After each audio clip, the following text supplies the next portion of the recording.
You are now experiencing the digital life with Kevin Lockett. Hey everybody, welcome to the Digital Life. Across the country, there's a stronger emphasis of increasing diversity in technology, especially with women, where only 20% of tech jobs are filled by females. Organizations like blackgirlscode.com has done a great job of encouraging girls of color to get more involved in tech. And on a previous Digital Life podcast, I talked to Arabelle DeLuco about her recent Girl Dev Week in San Francisco. On today's show, I'm proud to talk to Cleveland's Rachel Wilkins Patel about her organization, Her Ideas in Motion, which not only teaches young girls how to code, but also the art of filmmaking and video game design, where the numbers of women in film and gaming are also dreadfully low. I had a great time talking to Rachel, and I hope our discussion will spur more tech and media programs for youth across the country. So without further ado, here's my conversation with Rachel Wilkins Patel from Her Ideas in Motion. Okay, we're talking to Rachel Wilkins Patel from Her Ideas in Motion. How are you today? I'm great, Kevin. How are you? I am fine. You know, while I was doing my research, I like doing deep research on people. And you have one of my favorite taglines, and it's interactive lady with old school style. I feel like I've been doing this for a while, and so I try to think about when we first started out in about 1993, when the World Wide Web was unleashed upon us. Right. Yeah. So you have an interesting background. You actually graduated with an MFA in film. But how did you end up in technology? Well, basically, I was hesitant to take a technology education track in school. I had always, my role models growing up were always, not in the STEM fields whatsoever, and so I kind of followed social sciences. I studied English literature. I studied women's history. I studied economics. Business, and when I got out of undergraduate, I began working for a PR firm, and at the time, I thought my career was in writing and using what I studied, but I fell in love with actually building the websites for the companies. So that's what I started doing. I started, going behind the scenes, and in school, I had studied filmmaking. I had spent some time learning some basic HTML and things like that in order to publish my own creative works online. But I had never thought of myself as a technologist, at that time. So it really came about when I started working, and I started I just kept getting jobs in technology roles, and then, surrounded myself with engineers, and eventually took more and more classes and kept getting bigger and bigger projects. So where did the idea of Her Ideas in Motion come from? Basically, my own path as growing up in a traditional setting where you grow up without a computer and without, STEM role models and things like that. And I felt like if I had that computer at home growing up, if I had those early STEM role models, female role models in my life, maybe, that would have helped to guide me. I did have one math teacher in 10th grade, actually, that for the first time let me prove to myself that I was good at math and that I could accomplish in math. Before that, I never really had the opportunity. So I knew that by giving girls a chance to prove to themselves that they can succeed in technology projects, just giving them the projects themselves and showing them role models like that it works, because, I had some influences along the way that steered me in that direction. And for me, I know it's all about just giving kids the opportunities to achieve, and then they'll take it from there. So who was your biggest role model or inspiration back then? I didn't have a direct role model, and that's part of what we're doing at Her Ideas in Motion is, many female technologists in the field, we feel like we didn't really have enough role models. And so for us, it's important to, try to do what we can, put ourselves out there, build teams, collaborate with each other to provide more role models for girls. There's, studies that say C-level executives, 80% of them all had role models, and that's how they got there. Success just doesn't happen by luck, Marissa Mayer, CEO of Yahoo, talks openly about her role models early on and then in college that did help her, steer her career to where it is today. So role models are super important. In fact, they're one of the largest, they're one of the strongest influences for women entering the technology, that perception that they have about careers that, the technology careers aren't just for geeky boys or the negative stereotypes that are out there, that there is diversity in the field, and that there is women in these fields is one of the strongest influences for women going into technology. When it comes to Her Ideas in Motion, there's three major workshops. There's Her Idea in Code, but there's also Her Ideas in Film and Her Ideas in Gaming, which is quite interesting. That's right. I mean, we try to appeal to girls' interests. So, but we do it strategically because these fields also have, a strong lack of women in these fields. Only 3% of developers in gaming are women. And so, it's important but we know that women are one of the highest players of online games and that girls do play games. So we want to introduce girls to the actual making of these games. We want to get them achieving early on, and we want to be there to help them. So, we develop programs like the gaming because that's where what their interests are. Filmmaking, we want to give them that early exposure to the craft of filmmaking, not just, acting or, be the celebrity status. We will actually put them on a film crew, just as you would, working in the industry. And there's, girls that join the director's crew or the camera crew, and they have to work, in those fields, and they get that experience of collaborating on a team and seeing that, it's not a field that you do in isolation at all. It's a collaborative field. And of course, they love, kids love making movies, and so this actually gives them the opportunity to make it with, as if they would in the real world. And then the code workshops, we teach a variety of web technologies or programming concept technologies. But in every workshop we do, we always make sure that girls walk away with a project that they've completed on their own. So it's all hands-on. It's not lecture-based. But again, we're trying to appeal to their interests, their things that they love, things that they're, that are trending now. When girls get involved with your program, is it even out when it comes to film, coding, and gaming, or do the girls kind of trend towards one workshop over the other? It's kind of surprising, actually. The gaming and the coding,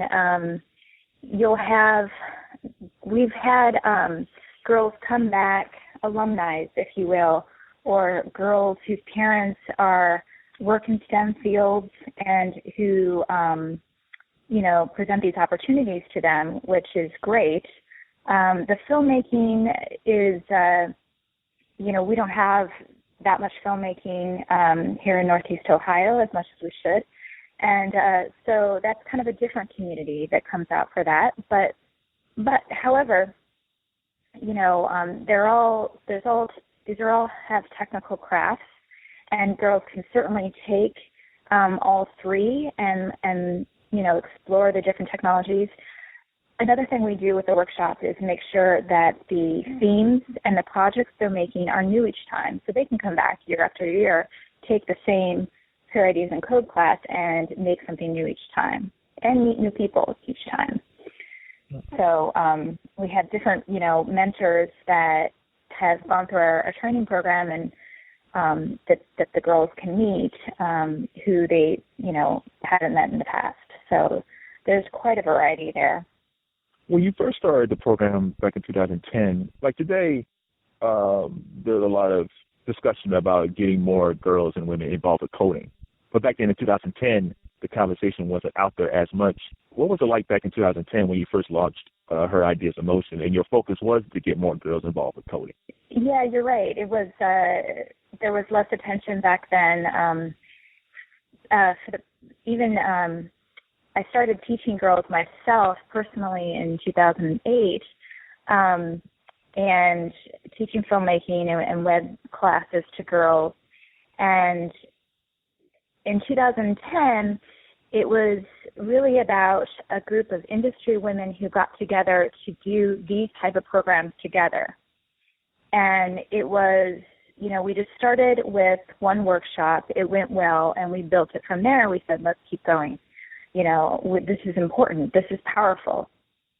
We can, by just showing girls what we do, every day, we can influence, their career trajectories. And so that's how it started. We've since worked with 500 girls, which we can be proud of here in Northeast Ohio. But I feel like, there's still so much work that can be done. So we started out, seeing what we could do, and we have been able to do a lot in the past 4 years, but I still feel like, there's a lot of perceptions out there about, working against women entering technology that, there's still work to be done. Now, you've trained over 360 young ladies in your program. Could you share some success stories of some of the girls that's gone through the program? Sure, and it's actually about 500 now. Oh, okay. As of our last workshop on Saturday, Her Ideas and Code workshop. We don't feel like we're working in isolation. We try to partner with schools that are offering programming, complementary programming like ours, libraries that have after-school programs. So we've seen girls that, have come through our program. We've encouraged them. We're an affiliate member of an organization called NCWIT, National Association of Women in Computing in Technology. And they offer an Aspirations in Computing award to high school students. We've had some of our girls that we've encouraged to apply for that award and have won that. So we feel pretty good about, being able to direct girls to programs like this.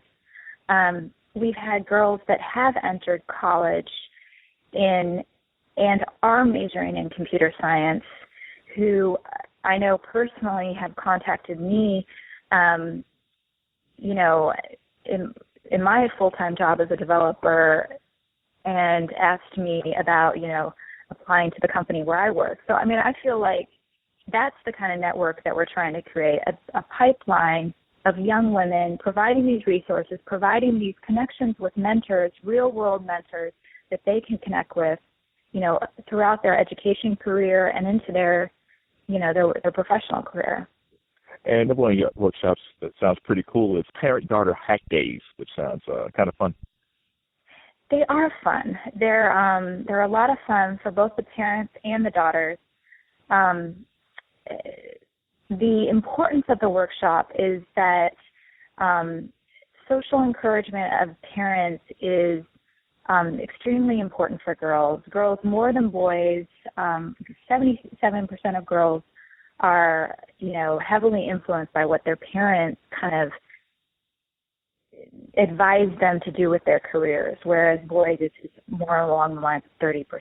So the parent encouragement is very important.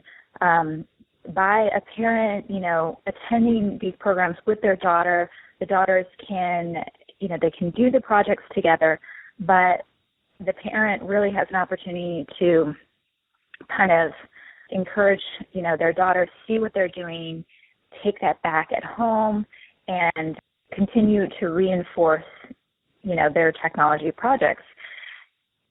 Whereas parents who kind of shield their daughters from technology, which is the case, there's a statistic out, or there's a research out there that says that only 37% of women before college had exposure to early exposure to programming versus 63% of men. So girls are traditionally kind of sheltered from technology at home. And if parents can, introduce positive experiences like a parent-daughter hack day or something like this, it's reinforcing that messaging that these are positive careers for girls to go into, and it really influences, a girl's decision. And then over 50% of women who do work in STEM fields had parents that worked in STEM. So it's very important that there is that legacy of, that happens in the home. Now, of course, there is some differences, with having that home computing. Like I said, I grew up without a computer at home or without those role models and things like that. And that's still happening today. We still have, surprisingly, we kind of take for granted, all the technology around us and the mobile technologies and things like this, but there's still a lot of kids that don't have home access to computing. And in fact, it's only about 77% in this country and only 50% in minority households. So, if we can get more parents to see the importance of technology in a fun, positive way with our hack days, then it does impact a girl's decision. And we won a Google Rise Award last year for our hack days. So we're pretty proud of that. We're getting some recognition there for that. So what is the Google Rise partnership? I never heard of it before, but it sounds like it's a really great program. But what is it exactly? It is. I think since 2010, they have only awarded 200 organizations around the world this award, and it's more of a partnership, I would say, where it is a financial award for a program like this, but it's also a collaboration. Google provides resources to organizations that win the award, and just opportunities to share best practices and things like that. So by winning last year, we were able to participate in their conference activities and to network with organizations around the world that are doing similar type of technology education training for various groups, girls being the majority of the work, but groups around the world that are using mobile technology to, for real social change, I guess you would say. And you have an event coming up to help you raise funds for Her Ideas in Motion. Yeah, we're a nonprofit, a 501c3, and we rely on fundraising. We have an all-volunteer organization, and we rely on fundraising to do what we do. We have a board, and we have committees, and we have people, that work year-round to make these programs happen. And the community support that we get from fundraising goes directly into the programs. So on February 21st, at Press Wine Bar in Tremont, we're doing a toast to tech. And we want to bring out the technology and media community here in Northeast Ohio to join us, to support the work that we do and to network socially. And we hope, to share more about our programs, but also just to network with each other. Part of our program is the career role modeling. That means that we're made up of individuals like yourself and myself. I'm a developer, and we have filmmakers, we have designers, and, quite a variety of people that come together as mentors in our programs, or people that just, support the programs. And so really this is kind of an opportunity to come out and celebrate, and it's for a good cause. So it's called A Toast to Tech, and it's at Press Wine Bar on February 21st. And what advice would you give to young adults or kids who might not have a computer at home and they're interested in gaming or coding and even filmmaking, but they don't have a computer at home? Yeah, well, definitely. I mean, we definitely would encourage girls to apply for our scholarships for our programs. You don't have to have experience coming into our programs, and you will leave with resources to go back and either do the programs at your school or the libraries. We're partnering this next year with Cuyahoga County Public Library, who has ongoing technology programs at a large number of their libraries.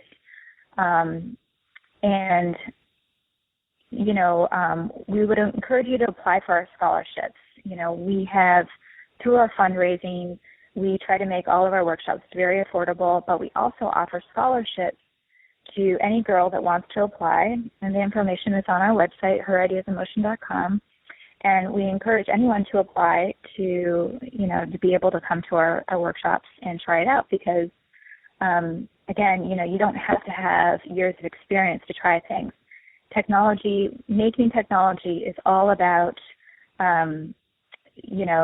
trying new things. You learn as you go, and you learn as you do. So you got to get started somewhere. And we hope that we can offer, good opportunities for that. Okay. Well, Rachel Wilkins Patel, thank you for the conversation. Once again, if people want to learn more about Her Ideas in Motion, or if they want to volunteer or help mentor, where can they go? Please go to herideasinmotion.com. We have our next mentor training session starting at the beginning of the school year next year in September. So we would love all technologists and educators to come out and to become mentors in our programs. Yeah.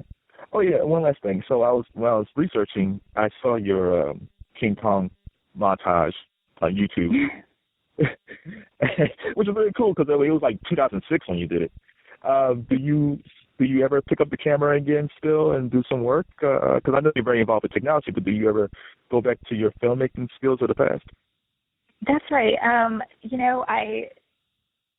I am heavily involved in a Her Ideas in Motion film workshop that we do.